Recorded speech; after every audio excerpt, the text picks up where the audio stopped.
贵宾，还有各位大德，大家午安，大家好，阿弥陀佛，阿弥陀佛。我首先在这边要利用这个机会，谢谢我们所有的长老、各位法师们，平时呢在我们呢各个地方为我们来弘道，让我们呢在这科技进步、心灵空虚的过程中，能够净化人心，让我们的心灵更加的精进。我想在这边再一次的谢谢我们所有的长老及法师，也要谢谢我们长期以来护持我们这个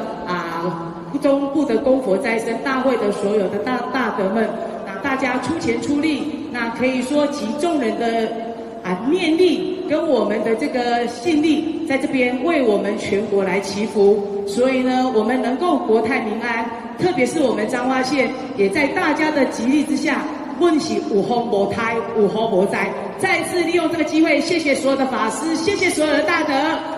明年即将步入30年，我们也期待大家一起再来共襄盛举。再一次的谢谢所有为这个出钱出力的好朋友们，特别是今天我们动员的5000个志工，掌声再次的谢谢他们。最后恭祝我们大会顺利圆满，我们所有的法师这个弘法法喜充满，所有的大德们平安快乐吉祥，谢谢大家，谢谢。谢谢我们敬爱的大家长。